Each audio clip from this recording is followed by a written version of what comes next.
Leg spinner Rishad হোসেনের এ কেমন ভয়ঙ্কর বোলিং। মাত্র 2 রান দিয়ে 2 উইকেট নিলেন, আর রিশাদের ঘূর্ণিতে কুপকাত সিকান্দার রাজা অবাক হয়ে একই করলেন। জিম্বাবুয়ের বিপক্ষে প্রথম টি-20তে জেতার পর রবিবার দ্বিতীয় টি-20তে টসে জিতে আবারও বোলিংয়ের সিদ্ধান্ত নেন বাংলাদেশ অধিনায়ক নাজমুল হোসেন শান্ত। এরপর প্রথম ম্যাচের পর দ্বিতীয় ম্যাচেও একই অবস্থা জিম্বাবুয়ের। এদিনও টাইগার বোলারদের সামনে রীতিমতো নাভিশ্বাস অবস্থা সফরকারী ব্যাটারদের। তাসকিন, সাইফুদ্দিন, শরীফুলের গতির বিপরীতে মাহিদি এবং রিশাদের ঘূর্ণিতে কুপকাত জিম্বাবুয়ে। এদিন ষষ্ঠ ওভারে প্রথমবারের মতো বোলিং আক্রমণে আসেন রিশাদ হোসেন।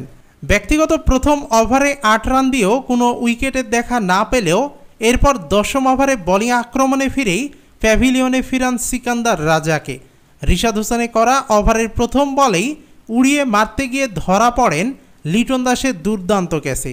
আর আউট হয়ে সিকান্দার রাজা বিশ্বাসই করতে পারছিলেন না তিনি আউট হয়েছেন।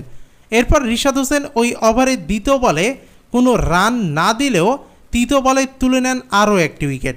সব মিলিয়ে ওই ওভারে রিশাদ হোসেন মাত্র 2 রান দিয়ে তুলে নেন 2 উইকেট।